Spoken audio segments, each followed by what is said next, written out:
Welcome back. Trust the process. Episode not number 1, 2, or 3, 4. I don't know. It's episode something. We got a very special guest here. I will say this might be the most prepared guest we have. It is the man himself, the White Claw Outlaw, the man with the mullet, the man without a plan. J-Rod, how you doing, buddy? Put her down. Hey, thanks for having me, guys. Right Glad on to be brand. here. J-Rod, glad to have you on board. You came ready to play today. Ready to hear some of your insight. I heard you have a little message for the rest of the league, though, if you want to get that out before we dive into our recap.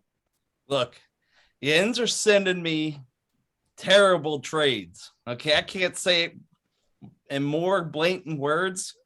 Stop sending me these shit trades. So not too happy with what he's seeing. The boy is obviously here to play. Trust the process.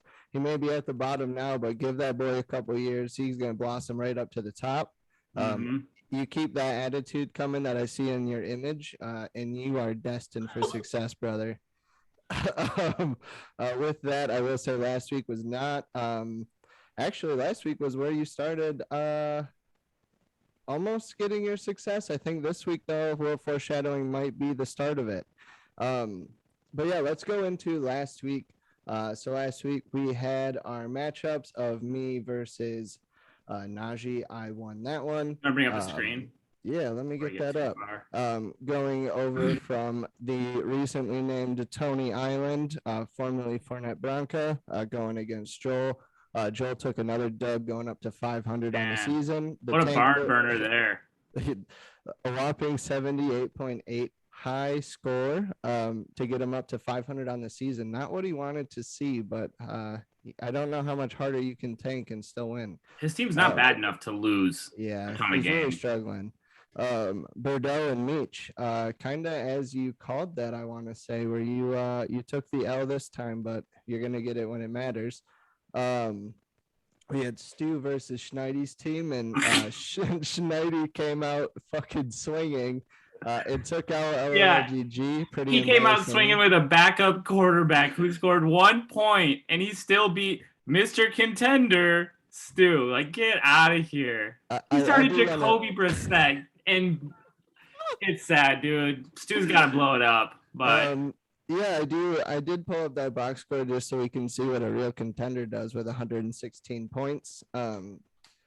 Stu, I love the optimism. You pound the drum for your team being a contender, but I mean, you just lost to Schneidy's team who is in rebuild mode. Schneidy's limping out lineups week in and week out and still managed to just whop one on your ass. So I do not feel bad for you. Continue to eat the L's. Going into the Outlaws versus Broken Step, Joe just ran away with that to get himself back up to 500. J-Rod still got a goose egg in that win column, but I do see that turning around again. You're gonna get a win this year. It's this week. It's this week. Telling you now. Love to see it. And then our last matchup was Macon Moves and 4-string running backs. Macon took that one. Pretty straightforward there. Bringing us on our pick'ems to the season, Meet you at 23-7. We both went 5-1 last week. I'm up at 26-4, so still pretty close. Last week was pretty much a wash, though, just the way it went. Yeah. Only one real upset. Yeah, nothing crazy. Stu just shit the bed and ruined our perfect week. So going into trades and activities. So last week there wasn't too much happening. We had a couple trades go down. First one was Sunday morning. We had I picked up Amon-Ra St. Brown for Daniel Jones. Just wanted a young stud receiver. I have a couple quarterbacks that I could play at any given week. Daniel Jones has been a little washy. He hasn't had too many good performances, but he's shown enough promise that he could make something of himself still. Schneidy needed a quarterback. Once Russell Wilson went down, I just kind of pulled the trigger, got a young guy out of it. Yeah. I think it makes a lot of sense for you. You have 3 or 4 good quarterbacks. I know you have Josh Allen, you have Jalen Hurts, you had Daniel Jones. I think getting rid of a quarterback for you makes a lot of sense. I don't totally understand Schneidy, who is he's not in contender mode for sure, I don't understand him getting rid of like a promising young rookie who's getting a lot of volume right now. But Schneidi is a brand new owner this year. I don't know what his history with Dynasty Leagues is. If this is the worst trade he makes while he figures out what Dynasty is, he's going to be just fine. So I don't think this is a deal breaker. 3 years back, he's going to say, "Oh, I would be winning the league if I didn't make that trade." I don't think that's going to happen. It's not a big deal, but I think a more experienced manager might not ship that type of asset off. Yeah, no, it was I just started throwing kind of things out and it stuck. So I was happy to get that young guy. Like I said, I got to start thinking about the future too with this lineup. I mean, St. Brown's sitting on the bench, but in a couple of years he could be replacing some of my older guys. So just kind of protecting myself. Second move we had this week was another actually good one by Jason. So he sent off AJ Green. I think he actually sold high after the Ertz news. To pick up Trey Sermon and Demetric Felton, Cleveland's hybrid running back. And I think really he got some younger prospects, some guys who showed some promise. Trey Sermon's looked pretty decent when he's gotten to work. And AJ Green, I mean, dude's old. He's had a decent season, but I think Ertz is coming in to take that target share away. So perfect timing for it. Yeah, I think every week we find a way to dunk on Jason for his DK Metcalf trade. And I'll use this opportunity right now to say that he just got more for 100-year-old AJ Green than DK Metcalf, just to make sure we stay, on brand here. But no, jokes aside, this is a great trade for Jason. I don't know what's going to happen with Trey Sermon in that backfield. It's kind of up in the air for me. As talented as he is, I know he's been getting more snaps with Trey Lance back there, which might be promising. But AJ Green is useless to him. So the fact he got anything that is potentially, I don't think I'm saying that word correctly. Yeah, potentially. Potentially valuable for him is a win. So great trade for him. He's been super active. I think we've covered he's had like one trade a week at minimum. It feels like all season. So I love to see it. Yeah, I like to see him staying active. He did say he's looking to be there in 3 years or so to take that crown from us. And, he's got some young guys. I mean, Demetric Felton's a rookie. He's shown some promise, some flashes being a hybrid guy, a Tavon Austin-esque guy, which is more and more coveted in today's NFL than when Tavon Austin came in. And it's just a matter of, he just needs one of these guys to stick, because the other couple of things we're going to talk about is him actually claiming the other half of that young backfield of Cleveland, which was Dearness Johnson.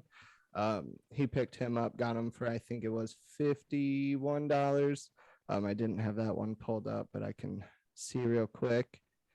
And you actually claimed Rashad Penny. I kind of wanted to pick your brain on that one. What kind of irked you to pull that one? You ended up spending a little bit of your fab for him too. Yeah, I think I spent 50 something on him.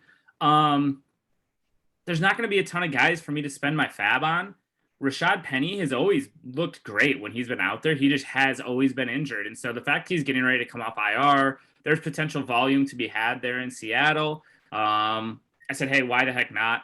I did trade him to Jason last year. I sent Rashad Penny in a second for a first.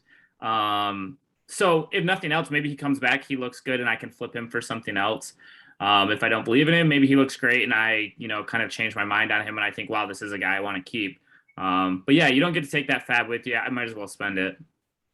Yeah, I can confirm I turned Elijah Mitchell into some good pieces too when I spent half my fab on him, or over half my fab on him.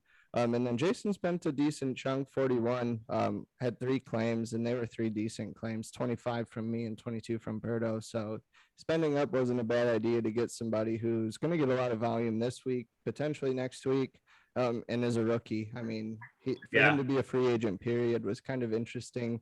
But when you have a backfield of Chubb and Kareem Hunt, you're really never going to see the field unless something like this happens. So yeah, I'm definitely a hater on Dearness Johnson. His measurables aren't that great. He isn't super fast. I know they say volume is king, but man, he is going to test that theory, because if anyone could fuck up volume is king, it could be this dude. Like, he's right on the edge of like, will this still work or not? Yeah, not to mention he's not a very big guy. So really just one hit from the wrong guy and he's out, just with Chubb and Hunt sitting on the sideline. So but no, I think that Rashad Penny claims pretty good. Carson seems to be questionable every single week. Obviously, he's probably going to miss a week at least with this latest injury, but definitely good insurance. Somebody you can plug and play if you know Carson's going to be sitting. But yeah, that kind of sums it up for activity this week. We can kind of dive right into this week's matchups. Okay. So coming into this week, we don't have anything super exciting to play for. A couple 500 teams going at it, couple winning records. But for the most part, a lot of these are straightforward. Let's see how the pick'ems shake out. But we'll kind of dive right into it. First matchup is four-string running back, Josh's team against me. He committed full tank. He's not even projected 100 points. And I have some players who might not even play with Gibson being a little bit hurt. Who knows if he comes out there. Kittle hasn't been anything for me. I've had to pick up Ricky Seals-Jones to start, but we're still going to win. We're still going to put up points. So I see me taking that one pretty easily. Yeah, it shouldn't be close. That's you. Yep. Going into the next matchup, we have Stu versus Berto. So Berto 5-1, Stu's at 500.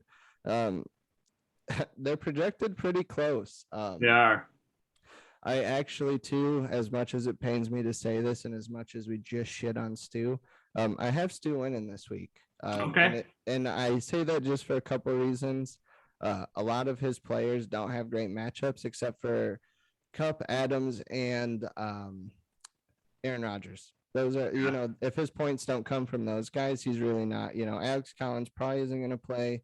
Shepard he'll get targets if he plays, but Carolina hasn't been, a slouch of a defense. It's a matchup thing, and I think Stu's team could come out on top. He just seems to have a little bit more stable of a floor. Yeah. This one definitely can go either way. I mean, they're projected 2 points apart. I'm gonna take Bordeaux here. I gotta disagree with you somewhere to get back in the lead here of these pick'ems. So I'll take Bordeaux here. Perfect. I got it marked down. We'll differentiate. This is one I'm actually going to let our guest here, J-Rod, talk about his matchup this week against Tony Island. You're going up against Jason this week, J-Rod, and I've had a sense of optimism. So why don't you break it down for me? Are we getting the win or what? Yeah, I'll tell you what, the White Claw Outlaws were a team of superlatives. And our first superlative is that L6. No other team is playing that this year. And I think we're gonna actually go 1-6 now after this week. I agree fully. I think Let's go, baby. This is the week you get yourself in the W column. This is that morale booster the Outlaws need to get into next season. We need a rally.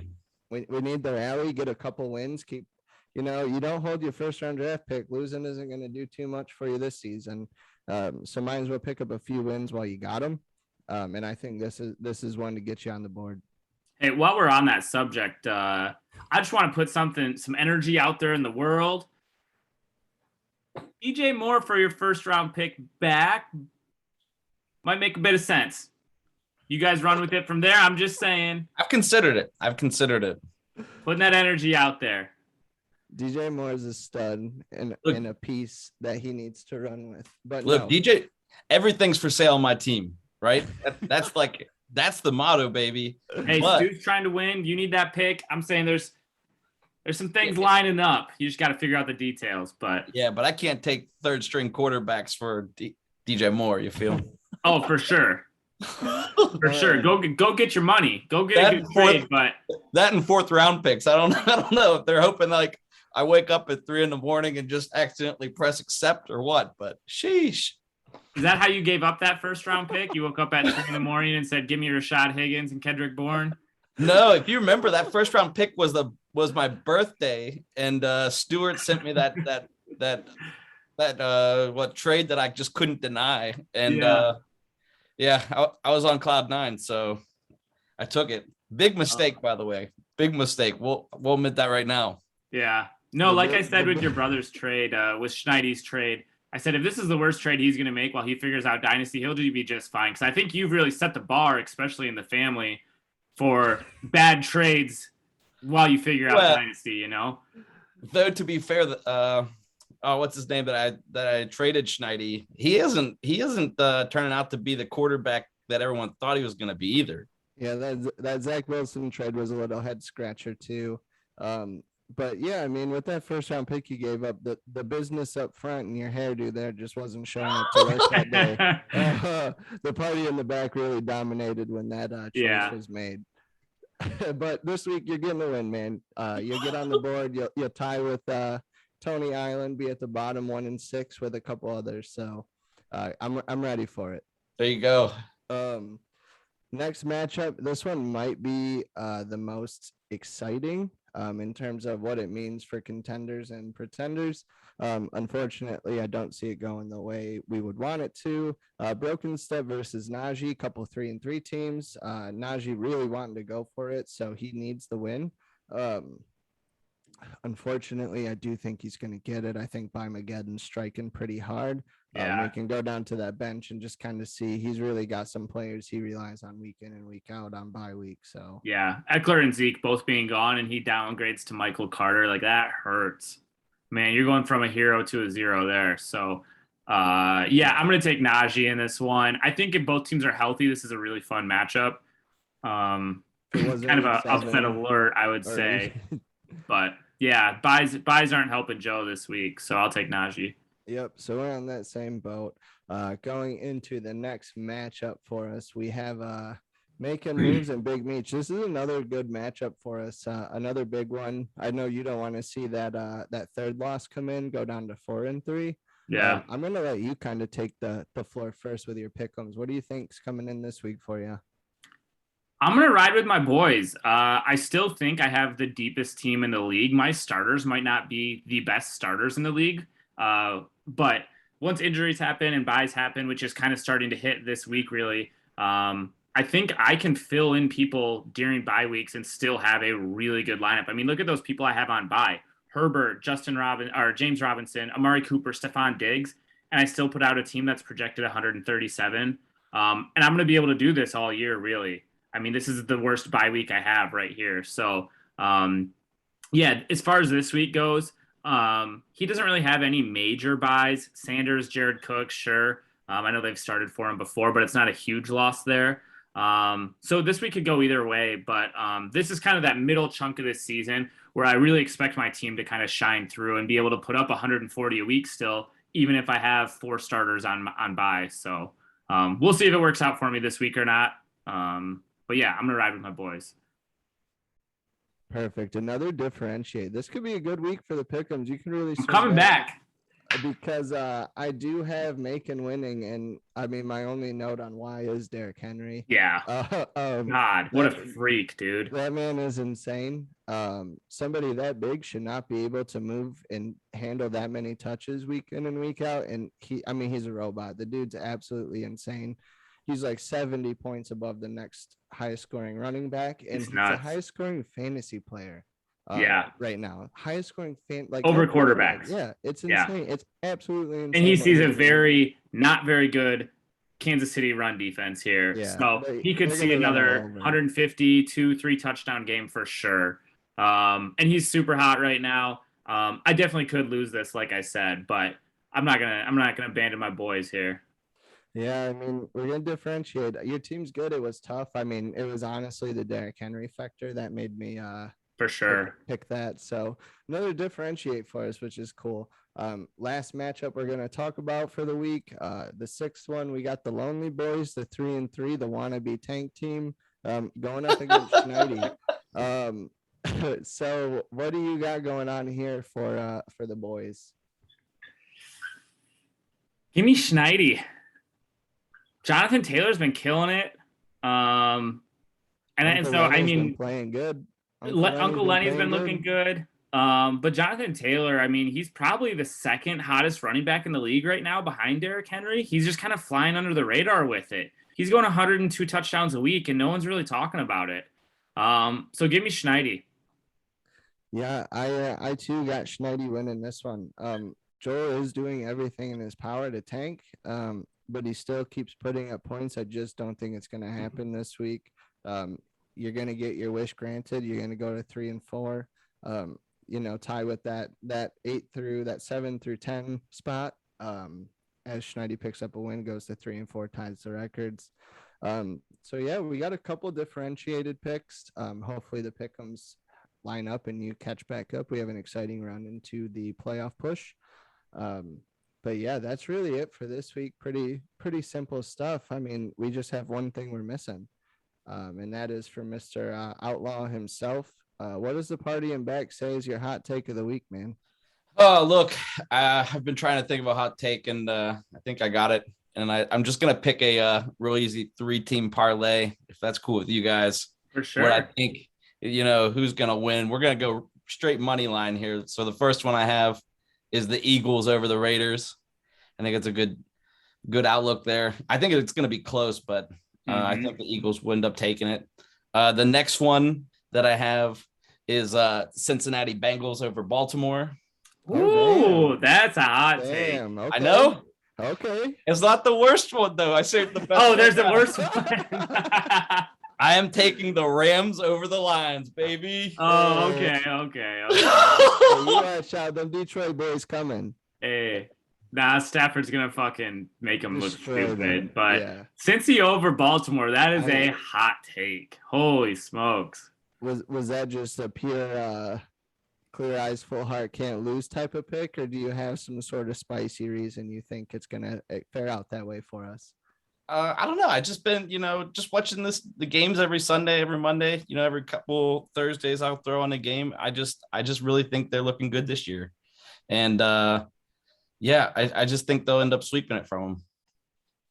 I like it. That's super bold. It makes a lot of sense. Since he's looked pretty good. The Lions did play him tough, but since he's looked pretty good, Burrow's the real deal. Jamar Chase has really kind of picked it up.